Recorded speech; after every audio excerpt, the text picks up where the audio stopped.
일촉즉발, 위험천만한 사고 현장 속으로 그들이 간다. 시민의 안전을 지켜라. 화마와 다투는 불의 전사들. 그 이름 소방관. 소방공무원 2016년 상반기 지원자 수 5만 6천 명. 경쟁률이 자그마치 10대 1. 이 모든 역경을 뚫고 오직 타인의 생명을 구한다는 긍지와 일념 하나로 국민의 안전을 위해 사투를 벌이는 이 시대의 영웅이 될 준비는 되셨나요? 좌합정보센터에서 준비한 공무원 특집 1호봉의 탄생 소방공무원 편. 그 두 번째 기적이 지금 시작합니다.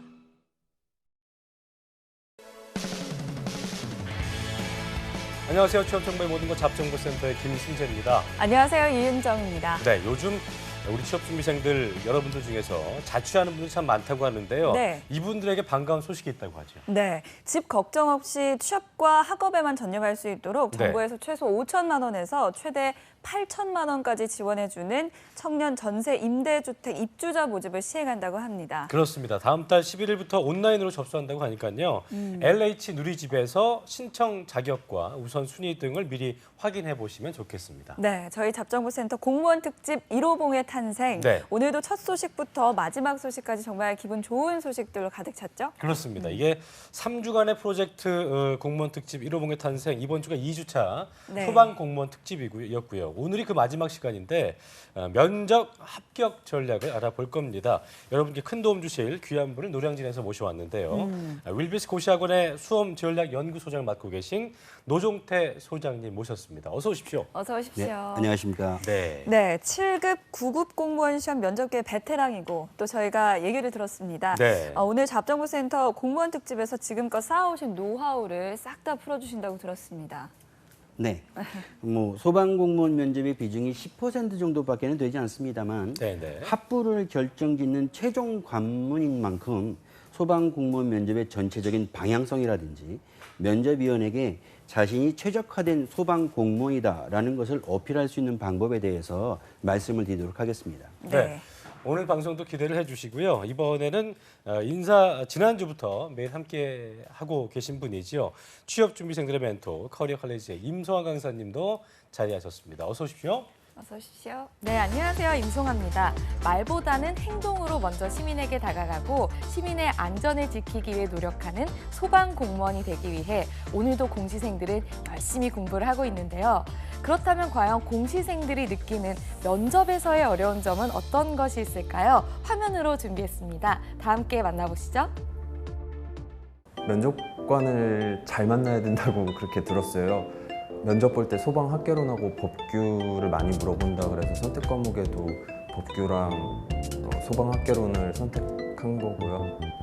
소방학이랑 소방법에 대한 질문을 면접관들이 하신다고 하셔서 그것에 대한 법을 외우는 것도 있고 거기에 대한 많은 노력을 해야 될 것 같습니다.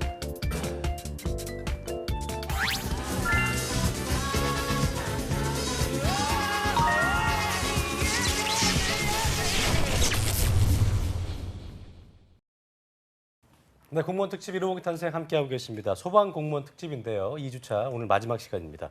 자, 방금 전에 영상에서도 보셨지만 어제 봤던 그 인상 좋은 학생이었는데 네. 필기시험과 체력시험 통과하고 또 마지막 면접의 관문만 통과하면 소방 공무원의 꿈을 이룰 수 있는 거잖아요. 네. 그러니까 단도직입적으로 제가 소장님께 여쭤보겠습니다. 소방 공무원 시험 면접이 뭐 어디나 어렵긴 하지만 쉽습니까? 어렵습니까? 모든 면접 쉽지 않습니다. 네. 면접 경험이 많다고 하면 그만큼 아픔도 컸을 텐데요. 예. 어쨌든 이 소방공무원 면접은 점수 산정 자체에서 필기시험이 75%, 예. 체력시험이 15%, 면접시험이 10% 비중으로 해서 총 득점이 높은 사람 순으로 해서 최종 합격자를 결정짓는 방식이라는 것은 이제 앞서서 말씀을 주신 것 같아요. 네. 근데 이제 면접시험에 앞서서 필기시험과 체력시험까지 치러진 상태에서 면접이라는 과정이 합산되는 것이다 보니까 네. 다른 공무원 면접과는 달리 비중 면에서는 좀 작다고는 볼 수 있습니다. 그렇군요. 이제 면접만으로 불합격될 수도 있는 그러한 문제점들이 생길 수 있기 때문에 소방 공무원으로서의 자질 그리고 역량 이런 것을 검증하는 단계이기 때문에 필기와 체력 성적이 약간 부족한 경우에 면접 시험을 통해서 한판 뒤집기 할 수 있는 그런 기회를 얻는다라고 보시면 되겠습니다. 패자 네. 부활전이 가능하다. 아, 네, 그렇습니다. 그렇군요. 예. 네, 면접 비중은 10%라고 하셨지만 단 1점 차이로도 당락이 뒤바뀌는 만큼 결국 소홀히 할 수 없을 것 같습니다. 근데 이 필기 시험과 체력 시험을 아무리 잘 봤다고 해도 이 마음 놓고 있다가는 떨어질 수도 있지 않을까요? 네. 네, 맞습니다. 우선 이제 필기나 체력 시험 점수가 높은 분들 같은 경우 좀 안심을 하는 그런 경향이 있어요. 근데 이제 면접 시험에서 면접위원회 과반수가 그러니까 특정 항목에 대해서 40% 그러니까 C0라고 하는데 그 미만의 점수를 평정한 경우가 있고 네. 이런 경우에는 이제 불합격될 수가 있습니다. 그렇군요. 또 두 번째로는 1단계 이제 집단 면접하고 2단계 개별 면접이 합산돼 가지고서 60점 만점이 되는데 거기에서 과반이 넘지 않는 30점인 경우 이런 경우는 이제 불합격된다라고 볼 수 있습니다. 그렇군요. 네. 과반이 특정 항목에 대해서 40% 미만을 주면 탈락이라는 말씀이신 건데 면접위원이 보통 몇 명이 들어옵니까? 보통 이제 뭐 3명에서 5명 정도까지 이제 뭐 원칙으로는 되어 있습니다만 네. 실제로 이제 3명 정도가 네. 1차 이제 집단 면접에서 3명, 2차 개별 면접에서 3명 정도로 이제 구성이 되고 또 선발 자체에서도 1차에서는 소방경, 소방위, 또 예. 소방장 이렇게 중에서 3명을 선발하게 되는 것이고요. 예. 2차에서는 뭐 경찰로 보면 총경이라고 할 수 있는 소방정, 소방령, 소방경 이렇게 해서 각 단계별로 면접위원이 3분 정도씩 구성이 됩니다. 네. 그러니까 이 3분 중에 2분이 40% 미만으로 체크한 항목이 있으면 탈락할 수도 있다는 말씀이신 네, 거네요. 맞습니다. 네, 그렇다면 이 면접위원 한 분만 공략하기보다는 이렇게 모두에게 다 시선을 골고루 주는 게 또 필요할 것 같습니다. 네, 당연히 그렇습니다. 이제 면접의 기본적인 테크닉이다 이렇게 말씀을 드릴 수 있는 부분이긴 한데 질문을 한 면접위원에게 이제 집중적으로 시선을 두는 경우가 있는데요. 이게 앞에 면접위원이 3분 정도가 있기 때문에 질문을 준 면접관을 이제 위주로 해서 말씀, 답변을 주는 거긴 하지만 실제로 나머지 2분에 대해서도 시선을 분산해서 자기가 주장하고 있는 그 내용에 대해서 설득을 위해서 비언어적인 그러한 소통 노력은 면접관들 모두에게 이제 호감을 줄 수 있을 것이다라고 봅니다. 네. 네. 불합격을 맞을 수도 있는 문제이기 때문에 또 어떤 항목들을 평가하게 돼 있는지도 저희가 좀 알아봐야 할 것 같은데요. 이 부분은 역시나 임송아 강사님께서 준비를 해주셨습니다. 보여주시죠. 네, 소방공무원 시험 면접평가 요소 실제로 어떤 것들을 보고 있는지를 화면으로 살펴보도록 하겠습니다. 먼저 소방공무원 시험에서는 집단 면접과 개별 면접으로 이루어지는데요. 집단 면접에서는 전문 지식과 기술, 그 응용 능력, 그리고 창의력, 의지력 발전 가능성, 그리고 의사표시의 정확성과 논리성 등의 직무 역량을 봅니다. 그리고 개별 면접에서는 소방공무원으로서의 적성, 그리고 예의, 품행, 성실, 봉사정신 등의 인성을 보게 되는데요. 각 항목별로 수에서 각까지 10점에서 1점으로 1.5점씩 차등 분배를 하고 있습니다. 그런데 중요한 점은 소방공무원으로서의 적성은 20점으로 가장 평가 범위가 높기 때문에 소방공무원으로서의 적성을 중요하게 보시고 면접을 준비하시면 좋은 결과가 있지 않을까 싶습니다. 그럼 스튜디오에서 더 자세하게 면접에 대해서 알아보도록 하겠습니다.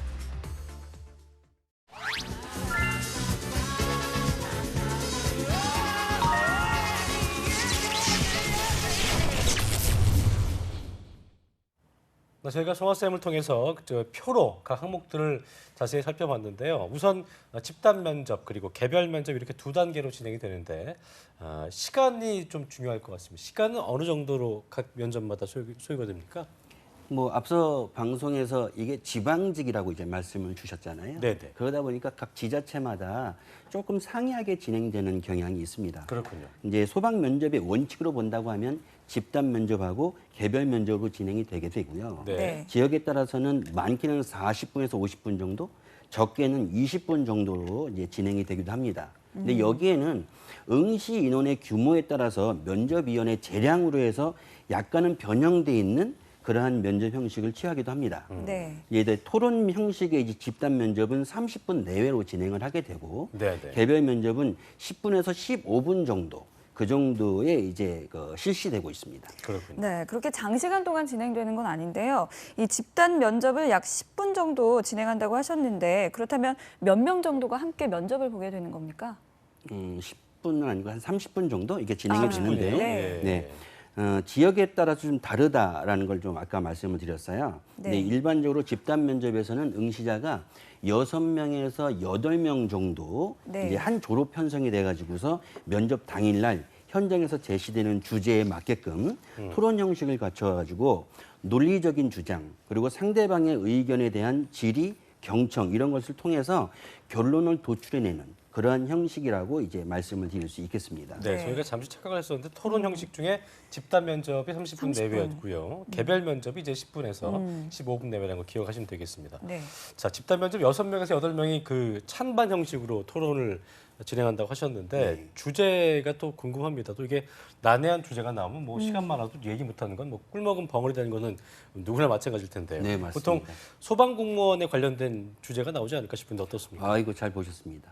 그러니까는 당연히 소방 공무원의 자질을 한번 확인하는 그러한 과정의 면접이기 때문에 예, 예. 토론이다라고 하면 소방과 관련되어 있는 이슈가 주된 주제로 제시가 될 수밖에 없는데요. 네. 소방 공무원의 염원이라고 할 수 있는 그러한 국가직으로의 전환 네. 그리고 소방청의 독립이라든지 예. CCTV가 이제 설치되는 것이 이제 의무화돼 있긴 하지만 네. 이것을 좀 더 이제 확대되는 이런 부분에 대해서 어떤 견해를 가지고 있는지 찬반 토론으로 이제 대표적인 이제 주제로 주어지게 됩니다. 네, 주제가 쉬운 것 같으면서도 어려운데요. 소방공무원 국가직 전환, 예, 찬성 입장에 서야 할지 아니면 반대 입장에 서야 할지 공시생 입장으로서는 좀 당황스러운 질문이기도 할 텐데 그렇습니다. 이 주제는 전부 다 찬성 쪽에 서야 되지 않을까요? 괜히 본인 그 기조 얘기했다가 또 불리해지는 거 아닙니까? 역시 아나운서분들은 눈치가 있으십니다.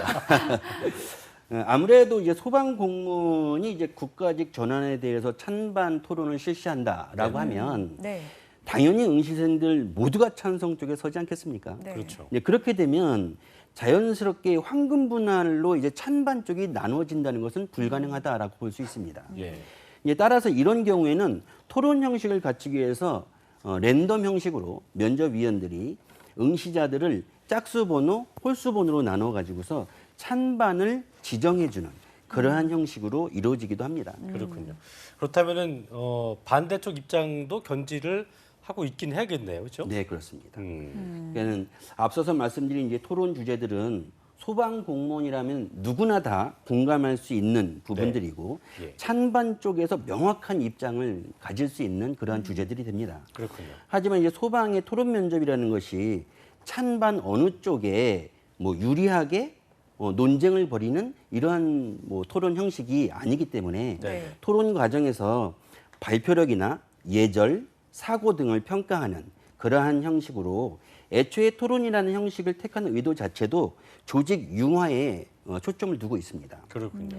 따라서 이제 얼마나 다른 의견에 대해서 수용을 하고 경청을 하는지 또 반대 의견이 있을 경우에 어느 정도 조율을 할 수 있는 능력을 가지고 있는지 반대 의견에 대해서 어느 정도 상식이 있는지 뭐 이러한 다른 사람들을 수용할 수 있는지 등등을 평가하는 뭐 그런 과정이라고 보시면 되겠습니다. 네. 네, 6명에서 8명이 함께 토론 면접을 진행한다고 하셨는데 그렇다면 발언은 어떤 식으로 준비하면 좋을까요?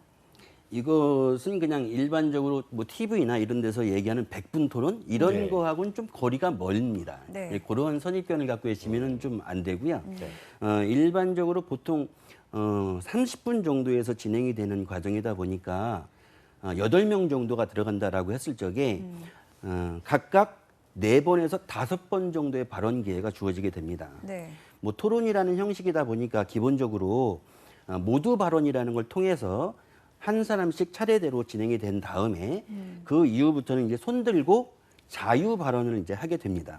이렇게 되면서 자기가 자신이 얘기했던 그 입장에 대해서 다시 한번 주장을 하고 다른 사람의 의견에 대해서 듣고 반론을 제기하고 또 문제점에 대한 해결책이나 그 제시 후에 최종 결론을 발언하는 식으로 이루어지게 됩니다. 네, 이건 찬반이 확실히 나뉘게 되는 주제가 됐던 또 그렇지 않은 주제가 됐던 토론에서는 어쨌든 말을 잘하는 것도 중요하겠지만 뭐 논리 있게 설득력 있게 얘기하는 게 중요하겠지만 기본적으로 좀 이제 면접관들 보기에는 태도가 좀 중요해 보이는데 어떻습니까? 네, 맞습니다.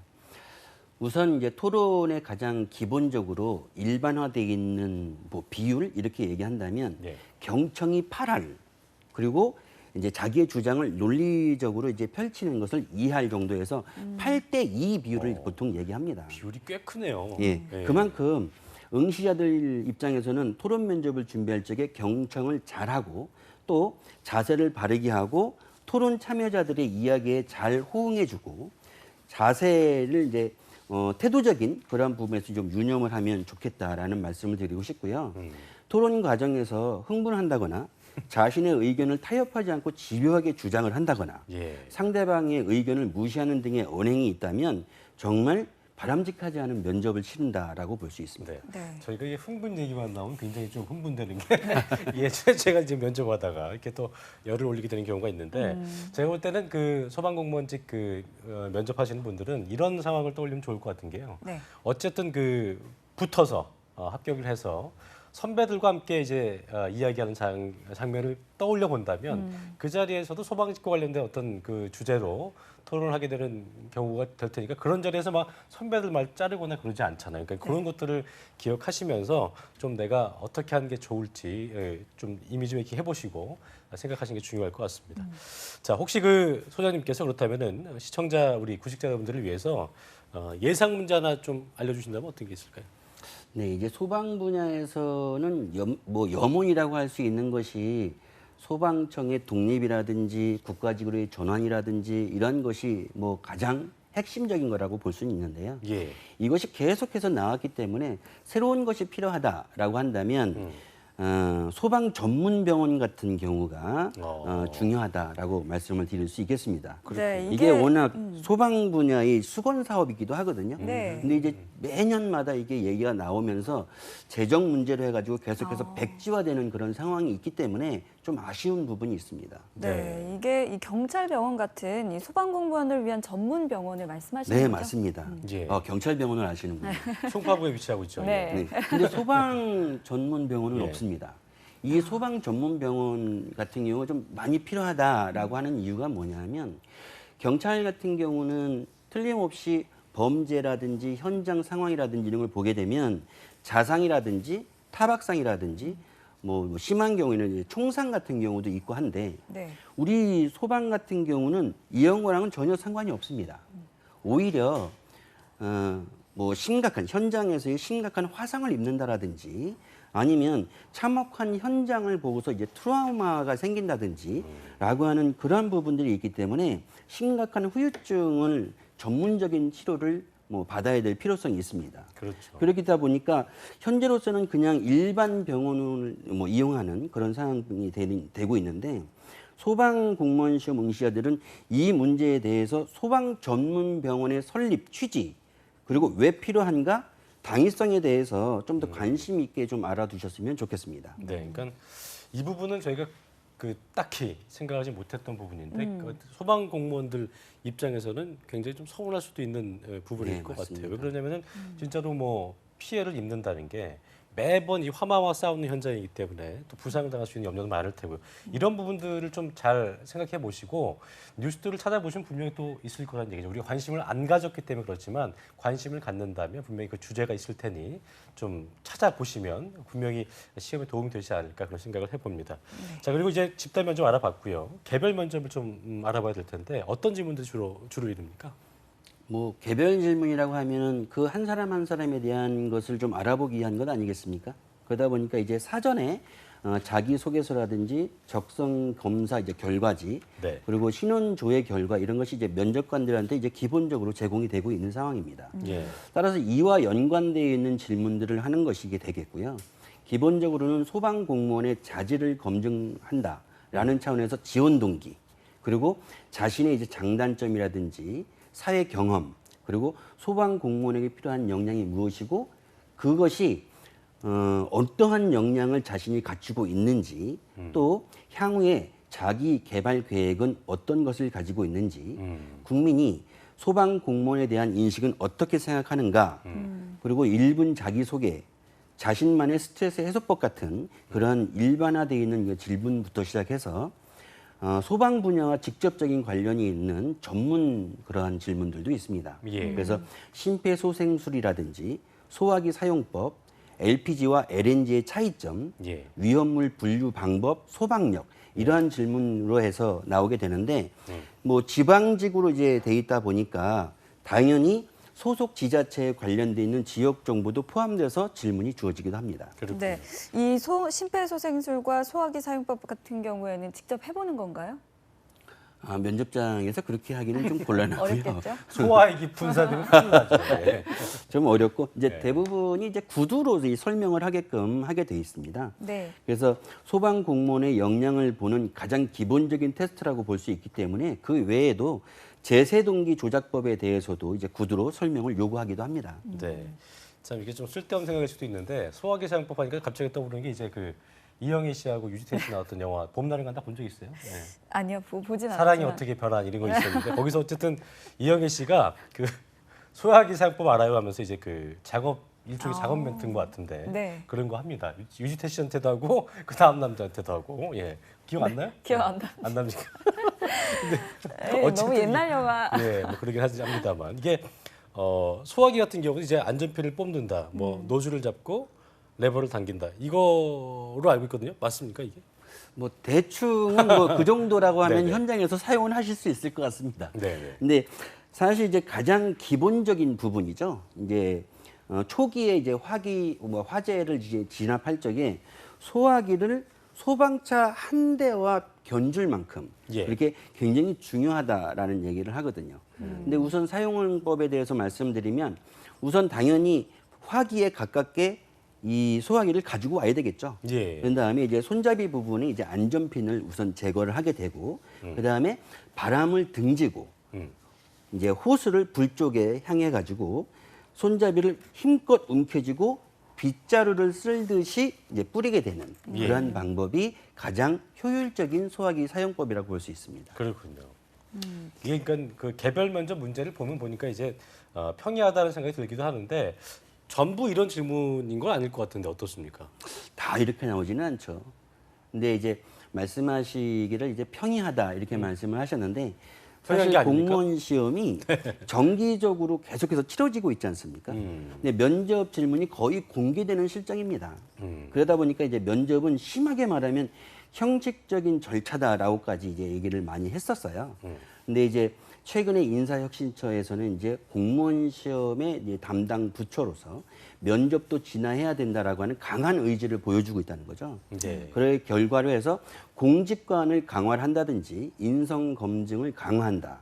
또 상황형 질문을 해서 딜레마적 상황에 처했을 적에 어떻게 대처하는가를 평가하는 유형이 많아지고 있습니다. 그렇군요. 이게 네. 상황형 질문하면은 굉장히 좀 그 난감한 질문이 많잖아요. 그러니까요. 네. 이 응시자 입장에서는 참 당황스러운 질문들이 많았는데요. 네네. 소방 공무원 시험 면접 상황형 질문들 어떤 것들이 출제되는지 임송학 감상님과 함께 들어보겠습니다. 네. 네, 소방공무원 시험 면접에서 학생들이 많이 당황스러워하는 문제 중에 하나가 바로 상황별 면접 질문일 텐데요. 과연 어떤 상황들이 실제로 딜레마로 주어지는지 한번 화면을 통해 알아보도록 하겠습니다. 먼저 소방공무원 시험에서 나왔던 문제 중에 하나인데요. 소방차가 가장 위험한 건물에서 현장에 있을 경우 인명을 구할 수 있겠다는 판단을 했지만 현장 지휘관은 화재 건물에 진입하지 말라고 지시할 경우 어떻게 할 것인가 라는 문제가 있었고요. 그 다음으로는 본인이 출동 현장에서 폭행을 당했다면 어떻게 할 것인가, 혹은 긴급 자동차가 현장 출동하는데 불법 주차 문제를 어떻게 해결하면 좋겠는가, 그리고 반려동물의 구조 활동이나 벌집 제거 등이 소방공무원 업무에 속하는가 등의 질문이 상황 면접으로 주어졌습니다. 실제로 이런 문제들은 법적으로 명시가 되어 있긴 하지만 현장에서 실제적으로는 어떻게 이 상황을 대처해야 될지가 난감하다고들 하는데요.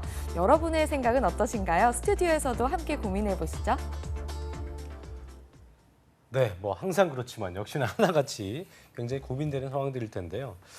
준비 없이 갔다가 완전히 뭐 그 요즘 말로 그 멘탈 온다고 하죠. 멘붕 오는 응시자들도 있을 네. 것 같고요. 소장님이 답변에 대한 팁을 좀 주시면 좋을 것 같습니다. 먼저 첫 번째 질문이었는데 구할 수 있을 것 같은데 지휘관이 못하게 한다. 이런 때는 어떤 게 현답일까요? 이런 상황이 있을까 싶기도 하고 어떻습니까? 뭐 이거는 사실은 뭐 실제로 있을 수도 있는 일이긴 하지만 그래요? 여기에서 초점을 맞추고 있는 것은 현장 지휘관의 명령에 복종한다는 데 큰 의미를 두고 있습니다. 그래서 소방 현장에서는 그 무엇보다도 우선하는 것은 요 구조자의 안전이죠. 그렇죠. 그리고 긴박한 현장에서의 지휘관의 명령은 사실상 초법적이라고도 할 수 있습니다. 초법적. 예, 그러니까 요 구조자의 안전도 중요하지만 현장 경험이 많은 그러한 지휘관의 명령을 신뢰하고 복종을 해야 한다는 것입니다. 불가항력적인 상황에서 지휘관에게는 소방관의 목숨까지도 중요하기 때문에 그렇기 때문이죠. 그러니까 그런 거겠죠. 요 구조자를 구하러 가게 됐을 때 요 구조자도 그렇고 소방관도 둘 다 살아남지 못할 경우 그런 경우에 이제 네, 판단을 맞습니다. 내리지 않을까 싶은 생각이 드는데 그렇죠? 예, 냉정한 판단을 해야 되는 지휘관의 입장이 보여지기도 하지만 또 현장에서의 지휘관의 능력이 어느 정도 중요한가라는 것을 보여주기도 합니다. 네. 그런 때 리더십이 나오지 않을까 싶은데 참 네. 어려운 판단을 내려야 될 것 네, 맞습니다. 같습니다. 네. 예. 그럼 두 번째 질문을 보면요. 네, 네. 출동 현장에서 폭행을 당했다. 이러면 그냥 참는다. 뭐 이럴 수도 없고 어떻게 해야 될까요? 네, 저는 이거에 대한 답을 좀 찾아보려고 네. 현직자에게도 물어봤습니다. 아, 그러셨어요? 뭐라고 답하던가요? 그런데 아쉽게도 이제 폭행 시비가 발생한 후의 매뉴얼은 있어요. 근데 폭행 시비의 그 전 단계에서는 매뉴얼이 없습니다. 제일 중요한데요. 네, 그렇습니다. 흥분될 때 가라앉히는 그 상태 중요한 그냥 참아야 된다라는 말씀만 하시는 거예요. 그래서 제 나름대로 이제 합격생들이랑 좀 얘기를 해보면 네. 구급대원이나 소방대원이 약간의 거리를 두고 그리고 만일을 대비하는 자세를 취하고 시비가 발생했을 경우는 경찰과 협조해서 대처하는 것이 바람직하다라는 것을 말씀드리고 싶습니다. 저도 뭐 공인이어서 화를 내면 안 되지만 저런 상황 때는 저를 좀 불러주십시오. 제가 대신 화를 좀 내드리든가 싶은 생각이 듭니다. 이게 솔직히 그냥 일만 해도 너무나 고생하시는 분들인데 그 앞에서 화까지 내고 폭행까지 하시는 분은 좀 개인적으로 좀 이해가 가지 않네요. 자, 세 번째 문제 살펴볼까요? 이게 불법 주차 문제인데요. 신고한다. 예. 이거 뭐 이렇게 하긴 좀 뭐하잖아요. 어떻게 해야 돼요? 화재가 나서 출동을 했는데 신고해서 그 치울 때까지 그 시간이 얼마나 많이 소용이 되겠습니까? 네. 그럼 차를 들어 그래서 옮겨야 되나요? 그러니까 먼저 네네. 뭐 불법 주차 문제는 이제 경찰하고 협조해서 그렇죠. 평소에 화재가 빈발하게 발생하는 지역이 있지 않겠습니까? 그런 지역에 긴급 차량 통행이 수월하도록 수시로 주차 위반에 대한 강력한 단속을 통해서 불법 주차를 이제 각성시키고 하는 그런 조치가 필요하다라는 정도의 답변이 무난할 것 같습니다. 그렇군요. 네, 정부가 소방차 출동 방해 차량은 적극 견인하기로 했고요. 예, 예. 또 소방차에게 길을 안 비켜주는 운전자에게 부과되는 과태료도 크게 올리기로 했다고 합니다. 진짜 이 누군가의 생명이 경각에 달린 건데 네. 진로 방해를 하면 안 되는 것 같습니다. 이게 우리가 왜 모세의 기적이라고 하잖아요. 네. 제가 예전에 미국 갔을 때 보니까 어떤 차는 인도로 갑자기 올라가더라고요. 그러니까 그만큼 소방차의 어떤 그 급한 상황을 이해하고 다 비켜주는 시민 의식이 되게 부러웠었는데 어쨌든 최소한의 양심이기 때문에 그렇게 해야 된다고 좀 기억을 하시고요. 우리 시청자 여러분들은 뭐 아마 이런 상황이 되면은 쫙 모세의 기적을 일으킬 거라고 믿습니다. 자, 마지막 문제인데요. 이거는 어떻게 좀 저희가 접근하면 좋을까요? 이게 반려동물 구조 활동이나 벌집 제거 등이 소방공무원의 업무 범주일 것이냐.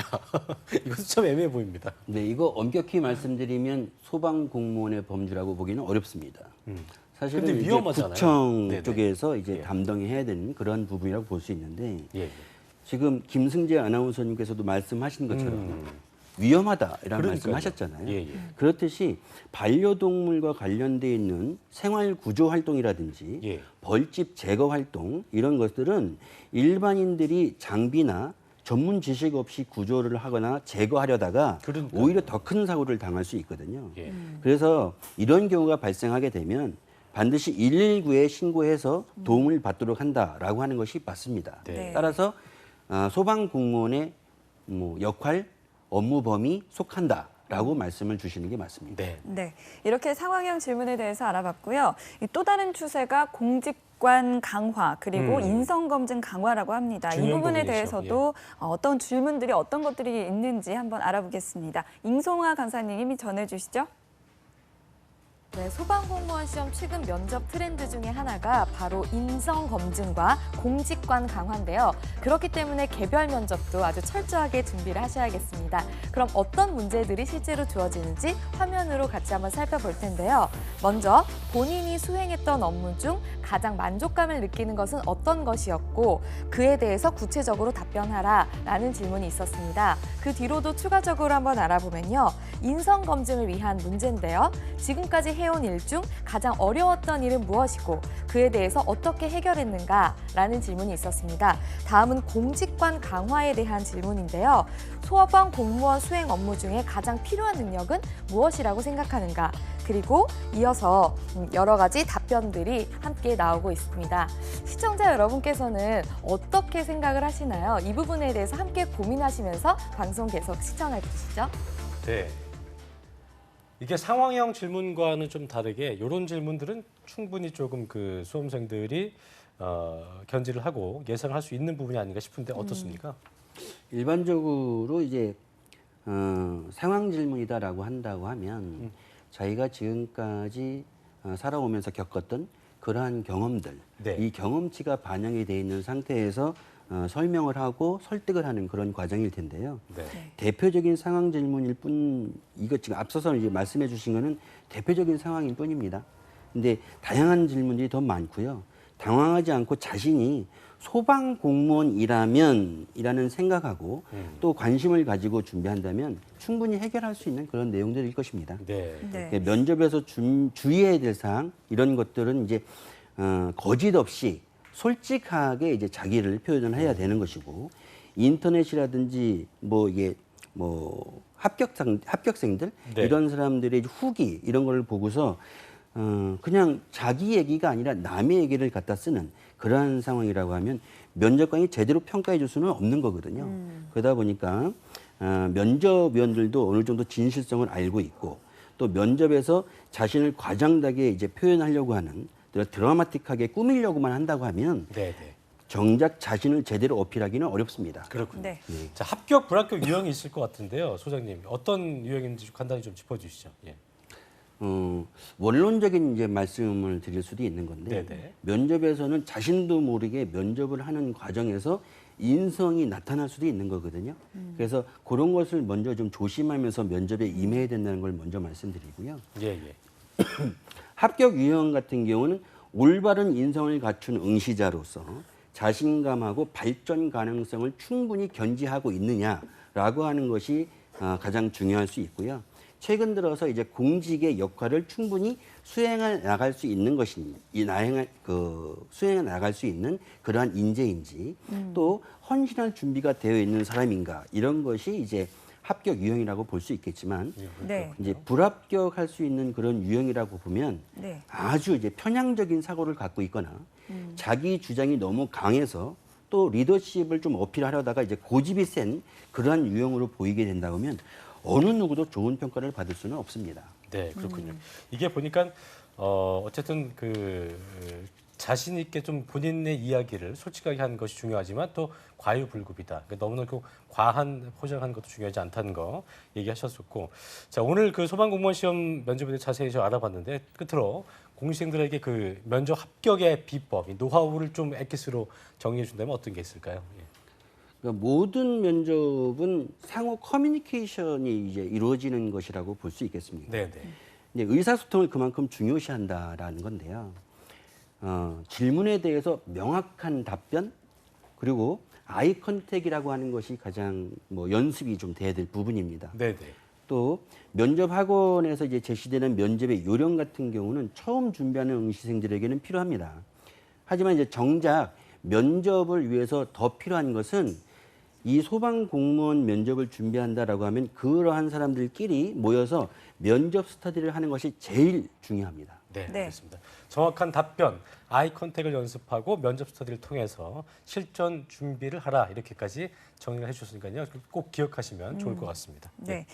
오늘 잡정보센터 소방공무원 시험 최종 관문이죠. 이 면접의 합격 전략에 대해서 윌비스 고시학원의 수험전략연구소 노종태 소장님과 함께 알아봤습니다. 오늘 고맙습니다. 고맙습니다. 네, 감사합니다. 자, 그리고 오늘도 소개해 주신 코리아 칼리지 임소환 의사님도 고맙습니다. 네, 감사합니다. 잡정보센터 1부 마칠 시간 됐고요. 잠시 후 2부에서는요. 전국 각지의 생생한 채용 정보를 알아보는 시간이죠. 일자리 방방곡곡 시간이 준비되어 있고요. 네, 그리고 세계 시장을 지배하는 작지만 강한 우리 기업이죠. 네. 히든 챔피언 기업의 채용 정보를 알아보는 히든 챔피언스 리그도 준비되어 있습니다. 저희는 잠시 후 2부에서 뵙겠습니다. 네.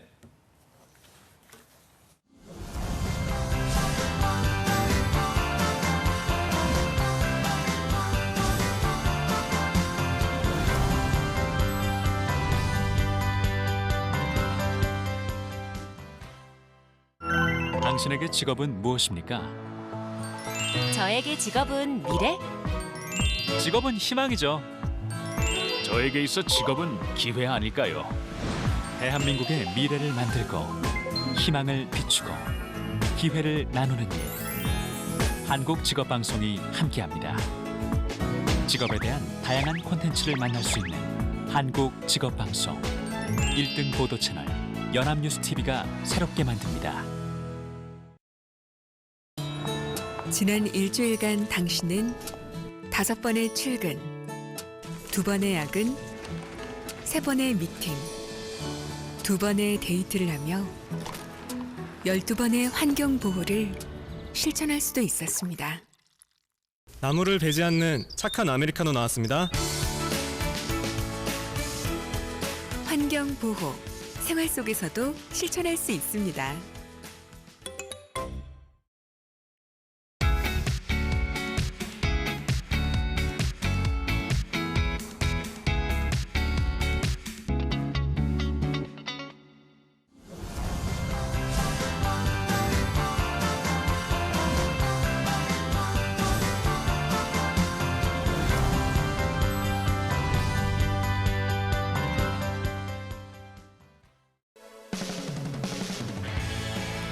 네, 취업 정보의 모든 것 잡정보센터 2부의 문을 활짝 열었습니다. 2부에서는요. 대한민국의 작지만 강한 힘이죠. 히든 챔피언 기업의 채용 정보를 알아보는 시간입니다. 히든 챔피언스 리그가 준비되어 있고요. 네, 그리고 전국 각지의 생생한 채용 소식을 발빠르게 만나보는 시간이죠. 일자리 방방곡곡도 준비되어 있습니다. 네, 그럼 먼저 일자리 방방곡곡부터 만나보시죠.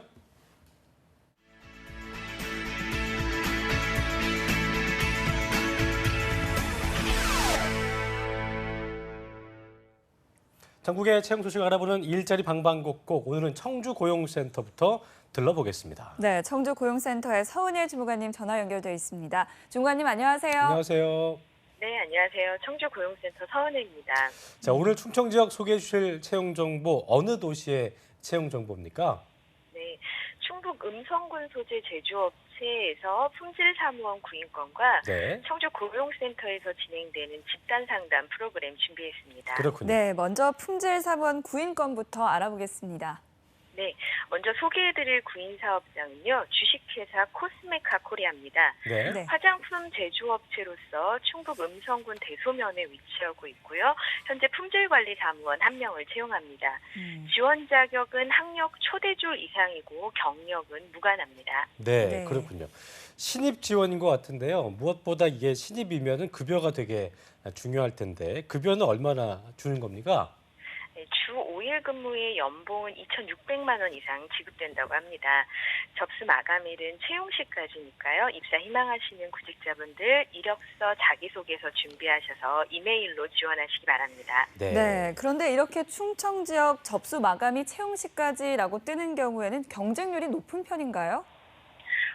그렇진 않고요. 접수 마감이라고 경쟁률은 별로 상관은 없고요. 네. 사업자 사업장 인지도나 뭐 구인 조건 등에 따라서 많이 달라집니다. 뭐 지금처럼 경력 무관인 경우도 좀 높은 편이고요. 네. 접수 마감일은 이제 기재했다가 일정 기간 모집했어도 적당한 지원자가 없는 경우에 이제 접수 마감일을 연장해야 하는 번거로움 때문에 네. 사업장에서 이제 채용시까지로 기재하는 게 대부분이고요. 그렇군요. 이제 오히려 이렇게 채용시까지라고 하면 뭐 좋은 구직자가 일찍 나타나면 조기 마감될 수도 있으니까 오히려 지원을 좀 서두르셔야지 좋을 것 같습니다. 그렇군요. 네. 이 채용권 희망하시는 그 충청 지역 구직자분들은 적극적으로 지원을 해보시면 좋을 것 같습니다. 자, 다음은 아주 좋은 프로그램이 있다고 하던데요. 네, 이번에는 저희 청주고용센터에서 진행하는 집단 상담 프로그램 안내해드리겠습니다. 네. 다음 주 월요일 6월 27일부터 금요일 7월 1일까지 성공적인 취업을 위한 집단 상담 프로그램인 성취 프로그램을 진행할 예정입니다. 네. 네. 그렇군요. 다음 주 월요일부터 금요일까지 진행이 되는데요. 몇 시부터 몇 시까지 진행되는지 알려주시죠. 네, 프로그램은 10시부터 오후 4시까지 진행이 됩니다. 네. 그렇군요. 그러니까 몇 명 정도의 인원이 참여하는 거죠? 보통 이제 한 번 프로그램을 진행을 하면 12명에서 15명 정도로 이렇게 소그룹으로 좀 구성을 해서 진행이 됩니다. 그렇군요. 네. 자, 그리고 또 질문이 또 있는데 월요일부터 금요일까지 프로그램 구성이 동일한가요? 어떻습니까? 아니요. 이 성취 프로그램은요.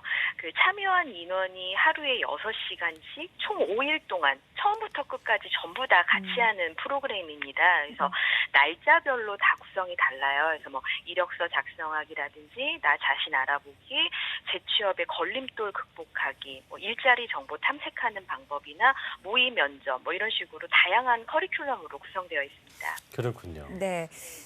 참여 방법은 어떻게 됩니까? 참여 방법은 직접 오셔서 접수하실 수도 있고요. 워크넷에 보시면 전국의 고용센터에서 진행하고 있는 모든 프로그램 안내와 신청을 직접 하실 수 있도록 안내가 되어 있으니까요. 그렇게 신청하셔도 좋을 것 같습니다. 알겠습니다. 네, 청주고용센터에서 이렇게 좋은 프로그램이 마련됐는데요. 실제로 참여하셔서 취업에 도움이 되셨으면 좋겠습니다. 네. 지금까지 청주고용센터의 서은혜 주무관님이었습니다. 고맙습니다. 고맙습니다. 고맙습니다. 자, 이번에는 강원 지역으로 가보죠. 춘천 고용복지플러스센터의 김미영 주무관님 전화 연결돼 있습니다. 안녕하세요. 네, 안녕하세요. 춘천 고용복지플러스센터 김미영입니다. 네, 오늘 강원 지역에서 소개해 주실 채용 정보 어느 도시의 채용 정보인가요? 네, 춘천시 소재 간호사 구인권과 원주시 소재 사무보조원 구인권이 있습니다. 네, 강원도의 춘천과 원주 구인권인데요. 먼저 춘천 채용 소식부터 알아볼까요? 네, 오늘 먼저 소개해드릴 기업은 춘천 세윤병원입니다. 노인 전문 요양병원으로서 춘천시 태계공단길에 위치하고 있으며 간호사 1명을 채용합니다. 네, 노인 요양병원인 세윤병원에서 간호사 1명을 채용하는데요. 일반 병원은 아닌데 지원 자격 좀 알려주시죠. 네, 지원 자격으로는 학력은 초대졸 이상의 간호사 자격증은 필수입니다. 네. 그리고 급여는 월 230만 원 이상이며 접수 마감일은 채용 시까지이니 지원을 희망하시는 분은 워크넷에서 자세한 구인 정보를 참고하여 지원하시기 바랍니다. 자, 워크넷 통해서 채용 정보도 꼼꼼히 살펴보시고요. 다음은 사무보조원 구인권이라고요. 네, 다음으로 소개해드릴 기업은 주식회사 GNS ENG입니다. 네네. 전기통신 소방공사업체로서 원주 기업도시 내 현장 사무실에서 근무할 사무보조원 1명을 채용합니다.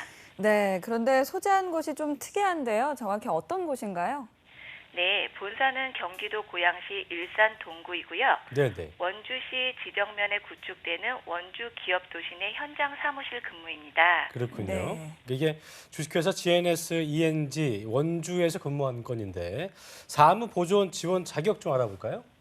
네, 지원 자격은 고졸 이상이며 주 5일 근무입니다. 네. 급여는 연봉 2천만 원 이상이고요. 접수 마감일은 채용 시까지이니 워크넷 홈페이지에 자세한 구인 정보를 참고하여 지원하시기 바랍니다. 네, 그리고 마지막으로 경력은 무관인 건가요? 네네, 경력은 무관입니다. 네. 네.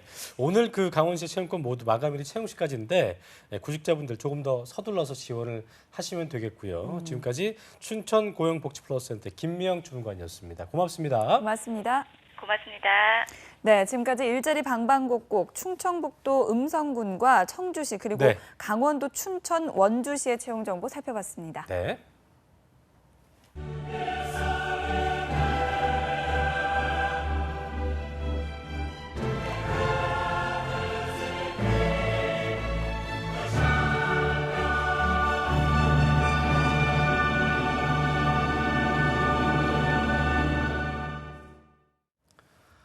자신만의 경쟁력을 바탕으로 세계 시장을 지배하는 작지만 강한 기업이죠.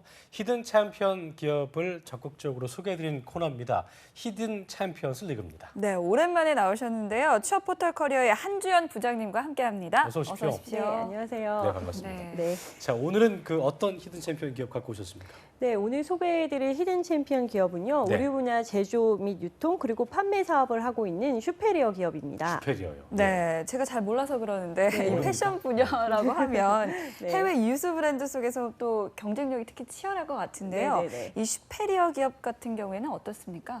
네, 의류 사업인 경우에는 네. 소비자들이 사실 트렌드에 굉장히 민감한 사업인데요. 네. 이 사업을 무려 50년 동안 부채 차임을 하지 않고 적자 한 번 없이 수익을 내고 있는 굉장히 튼실한 회사라고 할 수 있습니다. 예, 네. 그렇군요. 50년 넘게 패션 시장을 유지한다는 게 뭐 쉽지 않은 일일 텐데 대단하고요. 이게 슈페리어라는 게 기업 뭐 제가 알기로는 전 골프를 좀 좋아해서 예전에 네네. 최경주 선수가 SK 그 전에 네네. 예, 그 스폰으로도 활동해야겠던 그 기업 아닙니까? 아, 네, 맞습니다. 맞죠, 김승기 예. 아나운서 굉장히 잘 알고 아주 잘 알고 계시네요. 있죠. 네. 슈페리어는 이 패션 시장의 불모지였던 때부터 시작된 기업이고요. 네. 1979년 골프웨어를 국내 시장에 처음 런칭한 회사이기도 합니다. 그렇군요. 이게 네네. 시대에 도태되지 않고 성장하기 위해서 끊임없는 변화와 노력을 하고 있다는 걸 저희가 좀 알 수 있을 텐데 네. 슈페리어 이게 골프웨어만 유통하는지 그건 궁금하더라고요. 그것만 유통하는 회사인가요? 아닙니다. 골프웨어만 유통하는 건 아니고요. 최근에 그 슈페리어는 생활용품이 자판 브랜드를 통해 아하. 제2의 도약을 준비하고 있습니다. 그렇군요. 2011년 프랑스 유명 디자이너인 마르틴 시트봉이 자신의 이름을 따서 만든 브랜드인 마틴 시봉을 확장시킨 브랜드로 마틴 시봉 리빙이라는 토탈 인테리어 브랜드를 키우고 있습니다. 또 핸드백, 신발 브랜드인 블랙 마틴 시봉으로 본격적인 해외 시장 공략에 나서고 있습니다. 네, 이렇게 계속해서 쭉 성장하는 모습이 기대되는 기업인데요. 예, 예. 이제 인재상 좀 살펴볼게요. 이 패션 기업의 인재상이랑 뭔가 다를 것 같은데 뭔가 좀 어떻습니까? 창의적이고 네. 세련되고 뭐 이런 거 아닐까요? 네, 상이라는 단어는 들어가 있습니다. 네네. 슈페리어의 인재성은 정직, 성실, 창의입니다. 네. 상식을 준수하고 스스로를 속이지 않으며 슈페리어의 윤리 경영 문화를 계승해 나갈 정직한 인재, 그리고 근면하고 부지런하며 자신의 일과 삶을 사랑하는 열정을 가진 인재, 그리고 시류를 선취할 수 있는 역량을 겸비한 창의적인 인재를 선호하고 있습니다. 정직, 성실, 창의는 뭐 어느 기업가도 뭐 네. 이렇게만 요건을 맞춰준다면 뭐 싫어할 사람이 어디 있겠습니까? 네. 이제 그런 면에서 구직자분들을 위해서 이곳에 가고 싶어하는 분들을 위해서 좀 더 구체적으로 어떤 그 경영 이념 같은 거 알아볼까요? 네네. 슈페리어의 경영 이념은 멋을 창조한다입니다. 네네. 창업자 김기열 회장의 장인 정신을 이어가라는 뜻을 담고 있는데요. 그렇군요. 아무래도 반세기 동안 대한민국 명품 브랜드로 성장한 슈페리어는 그 SGF 67으로 그 뭐 브랜드를 바꾸기도 했고 또 그 생활 브랜드로 이제 브랜드를 확장하고 있는 만큼 이렇게 굉장히 끊임없는 변화와 도전을 해왔습니다. 그러니까요. 그래서 인재상 자체도 변화와 도전을 두려워하지 않고 적극적이고 패션에 열정을 가진 인재를 선호하신다고 보시면 됩니다. 네, 이렇게 변화와 도전을 두려워하지 않는 모습이 바람직한 히든 챔피언의 기업의 모습이 아닌가 싶습니다. 그렇습니다. 이제 기업에 대해서 살펴봤으니까요. 본격적인 채용 모집 알아볼까요? 네, 이번 채용은 슈페리어의 25기 공채 신입 25기. 네, 예. 신입 경력 모집입니다. 모집 기간은 6월 10일까지이고요. 마감일은 26일 일요일 24시까지입니다. 네. 마감일이 24시까지라고 해서 그 근방에서 내려고 하지 마시고 마지막에 지원자들이 많이 몰릴 수 있으니 좀 네. 미리미리 지원해 주시기 바랍니다. 예. 또 입사 지원서는 각종 취업 포털 사이트에서 다운을 받으실 수가 있고요. 당사 홈페이지에 들어가셔도 다운을 받으실 수가 있습니다. 서류 전형 최종 합격 발표는 7월 5일 수요일 오후 2시에 발표할 예정이라니 참고하시기 바랍니다. 네. 그리고 최종 합격자는 7월 22일 발표가 되어 예비 소집을 가지고 8월 1일 최종 입사하게 됩니다. 그렇군요. 며칠 네. 안 남았네요. 그렇죠? 예. 다시 한번 말씀드리면요. 신입과 경력 채용 공고입니다. 접수 네. 마감일은 금, 토, 일요일 3일 남았고요. 네. 그리고 히든 챔피언 기업의 특징이죠. 이 합격 발표가 빠른데요. 8월 1일입니다. 꼭 확인해 주세요. 잘만 하시면 이제 한 달 뒤에 슈페리어의 직원이 될 수 있다는 거 네. 기억을 하시면 되겠습니다. 자, 그 최종 합격전 물론 뭐 그 전 단계도 중요하겠지만 최종 합격전에 어떤 유의해야 할 점 어떤 게 있을까요? 네, 슈페리에는 신입 경력 모두가 2개월의 수습 기간이 있습니다. 그래서 그렇군요. 꼭 그걸 확인을 하시기 바라고요. 수습 기간의 경우는 신입은 월급의 이제 80%가 지급이 되고 예. 경력인 경우에는 100%가 전부 지급된다고 하니 참고하시기 바랍니다. 예. 그리고 최종 합격일이 8월 1일이죠. 이후에 약 2주간의 입문 교육이 이루어질 예정이니 꼭 알아두시기 바랍니다. 그렇군요. 네, 2주간의 교육과 2달의 수습 기간이 있다는 점 꼭 알아두시고요. 그렇다면 채용 모집 분야는 어떻습니까? 네, 이번에 모집 분야는 굉장히 다양하고요. 영업 MD, 경영지원본부, 생산 마케팅, 경영혁신본부, 그리고 기획 MD, 홀딩스 등의 분야로 채용을 하고 있습니다. 네, 네. 영업 MD, 경영지원본부, 생산 마케팅 분야는 신입을 채용하고 있고요. 나머지 분야는 경력을 모집하고 있습니다. 각각의 분야마다 응시 자격 및 우대 전공이 다르므로 채용 공고를 꼼꼼히 확인하시고 지원하시기 바랍니다. 정말 다양한데요. 네네. 집에서 이번 모집 분야 하나하나 좀 살펴보시면서 나에게 맞는 직군이 어떤 건지 전공하고 좀 비교를 해보시면서 지원을 해보시는 것도 좋을 것 같습니다. 네. 자, 그렇다면 지원 자격도 중요할 텐데요. 지금 살펴볼까요? 네, 지원 자격은 기졸업자 및 2016년 8월 졸업 예정자입니다. 네네. 국내 4년제 대학 졸업자 및 동등 학력 소지자로 해외여행의 결격 사유가 없는 자여야 됩니다. 네. 영어, 일본어, 중국어 능통자와 해당 부분 경력 소유자, 장애인 및 보훈 대상자들은 우대한다고 하니 참고하시기 바랍니다. 네. 또 지원하실 때 졸업 성적 증명서 및 어학 기타 자격증 사본은 1차 합격자의 하나의 면접일에 제출한다고 하니 이 점도 참고하시기 바랍니다. 네. 네. 근데 궁금한 게요. 이 신입과 경력증 모두 제출하는 서류가 다 같습니까? 아닙니다. 슈페리어의 경우에는 경력과 신입이 제출하는 서류가 다릅니다. 네. 그 슈페리어 경우에는 특이하게 채용 공고 제목이 자소서는 가라입니다. 그래서 신입인 경우에는 나를 소개합니다라는 주제로 PR 인터뷰 1분, 자유 형식 1분의 형식으로 자신의 매력을 기업에 어필하는 PR 동영상과 당사 입사 지원서를 제출하셔야 됩니다. 그리고 경력인 경우에는 그냥 입사 지원서만 제출하시면 됩니다. 그렇군요. 1분 자기소개를 네. 동영상으로 제출해라. 1분 자기소개도 어려워 죽겠는데 동영상까지 찍어야 된다니까 그런 게 굉장히 좀 이제 보통 요즘은 이제 혼자 찍는 기술이 많이 발달했기 때문에 그럴 수 있겠지만 참 그 찍는 과정이 굉장히 좀 낯간지럽잖아요. 맞아요. 예, 오그라들고 막 달기 될 것 같고 막 그런데 어쨌든 구직자들도 저랑 비슷한 마음이겠죠. 예. 네, 그렇습니다. 굉장히 당황스러울 수 있고요. 네, 네. 구직자 입장에서는 이 동영상을 촬영해서 제출한다는 게 굉장히 어렵게 느껴지실 겁니다. 그런데 사실 이게 잘만 어필을 할 수 있다면 일반 그냥 스펙을 강조하는 입사 지원서나 자기소개서보다 본인 자신만의 이제 매력이나 장점들을 어필할 수 있는 좋은 기회일 수 있습니다. 그럴 수 있겠네요. 네. 이 좋은 기회를 놓치지 네. 않기 위해서 그리고 내 것으로 만들기 위해서 어필할 수 있는 방법이 있을까요? 네, 일단 동영상을 제작하면서 내 장점은 이거다 이렇게 나열하는 형태는 별로 이렇게 매력을 어필할 수 있는 깊은 인상을 줄 수가 없고요. 네. 본인의 장점이나 매력 중에 정말 이게 내 매력이다라고 하는 한두 가지를 먼저 정하시고 그 부분이 회사에 지원하는 직무와 어떤 연관성이 있는지를 좀 고민하시고 잘 어필해 주시면 좋을 것 같습니다. 또 동영상에 본인의 얼굴과 목소리가 나와야 되므로 표정은 굉장히 밝게, 목소리는 또렷하게 웃는 얼굴로 이제 어필을 해주시면 좋을 것 같습니다. 그리고 이 동영상을 촬영하는 데 있어서 시간 준수를 회사에서 꼭 강조를 하고 있습니다. 그래서 시간 준수를 해주셨으면 좋겠고요. 그런데 이제 처음 동영상을 촬영하다 보면 시간에 맞게 동영상을 촬영하는 게 굉장히 어려우실 수 있습니다. 그런 경우에는 동영상을 좀 마음대로 촬영을 하시고 최근에 나와 있는 그 간단한 편집 툴을 좀 활용해서 동영상을 편집하는 것도 방법일 수 있겠습니다.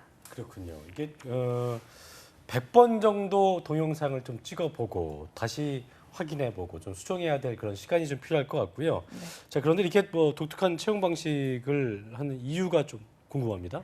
네, 일반적으로 이제 입사 지원을 하다 보면 구직자들은 일반적인 자기소개를 작성할 수밖에 없습니다. 네네. 그러다 보면 인사 담당자들은 비슷한 내용의 자기소개서를 몇천 장을 읽게 되는 그런 현상을 겪을 수 있는데요. 그래서 그런 천편일률적인 자기소개서보다는 좀 압축해서 본인의 장점과 매력을 어필할 수 있는 그 방식이 좀 더 효율적으로 느껴집니다. 또 이 새로운 채용 전형으로 좀 더 창의적이고 열정적이고 적극적인 인재를 채용할 수 있다라는 믿음도 있습니다. 그렇군요. 네, 그렇다면 이번에는 경력직에 대해서 한번 살펴보겠습니다. 경력직 같은 경우에는 별다른 제한이 없는 건가요? 네, 경력직인 경우에는 경력에 크게 제한이 없습니다. 그래서 1년 이상의 경력직이면 다 지원을 하실 수가 있으시고요. 예. 단 이 경력 연수에 따라 처우는 그 면접 후에 협의하여 대우하여 드린다고 합니다. 네. 또 경력직의 경우에는 4년제 대졸 이상의 학력이 아니어도 지원이 가능한다고 하니 이 점 꼭 참고하셔서 지원하시기 바랍니다. 그렇군요. 이게 경력직 경우에는 학력이나 경력에 제한 크게 없는데요. 확인을 하시면 될 것 같고요. 다음 질문 좀 넘어가 보죠. 서류 전형 후에 절차 어떻게 진행됩니까? 네, 신입인 경우에는 서류 전형 이후에 필기 시험을 봅니다. 그리고 실무진 면접, 임원 및 CEO 면접의 절차를 거치고 있습니다. 경력직의 경우에는 필기 시험 없이 바로 면접 전형으로 가게 되어 있습니다. 네, 신입의 경우에는 필기 시험이 있다고 하셨는데 어떻게 치러지는 건가요? 필기 시험은 어렵죠. 네네. 신입인 경우에는 1차 면접 당일 오전에 이제 필기 시험이 치러지는데요. 네. 논술 시험과 외국인 인터뷰를 진행한다고 합니다. 또 오후에는 대표와 실무 임원 면접이 있다고 합니다. 논술 그 시간은 1시간에서 1시간 30분 정도로 진행이 되고요. 한 가지 주제에 대해서 창의력이라든가 아이디어를 판단하기 위해서 진행된다고 합니다. 네. 그런데 이 창의력이나 아이디어라고 해서 너무 어렵게 생각하시면 굉장히 당황하실 수 있기 때문에 주제에 대해서 그냥 서론, 본론, 결론의 형태로 본인의 생각을 차분하게 정리하시기 바랍니다. 네. 그 창의적인라고 해서 너무 그쪽에 이제 포커스를 맞추지 마시고 그 상황에서 가장 합리적인 답을 찾아서 논리적으로 작성하시면 됩니다. 알겠습니다. 네, 이렇게 슈페리어의 2016년 상반기 신입과 또 경력 채용 소식에 대해서 살펴봤습니다. 끝으로 이 슈페리어 기업을 한마디로 표현하신다면요? 네. 슈페리어 기업은 열정과 도전이라고 할 수 있을 것 같습니다. 네. 그래서 꼭 열정과 도전을 가진 인재들이 많이 지원을 하시기 바랍니다. 알겠습니다. 좋은 기회가 될 수 있을 것 같습니다. 지금까지 취업부터 커리어의 한주환 부장과 함께했습니다. 고맙습니다. 네, 감사합니다. 네, 잡정보센터 오늘 준비한 소식은 여기까지고요. 다음 주에는 저희는 공무원 특집 1호봉기 탄생 3주차 마지막 프로젝트가 시작되죠? 네, 다음 주에는 구급 공무원 중 가장 경쟁률이 치열한 직렬이죠. 네. 일반 행정직 공무원 시험 필승 전략에 대해서 알아보니까요. 다음 주도 기대해 주세요. 네, 주말 잘 보내시고요. 저희는 내일 다음 주 월요일 오전 10시에 웃는 얼굴로 찾아뵙겠습니다. 네, 함께해 주신 여러분 고맙습니다. 고맙습니다.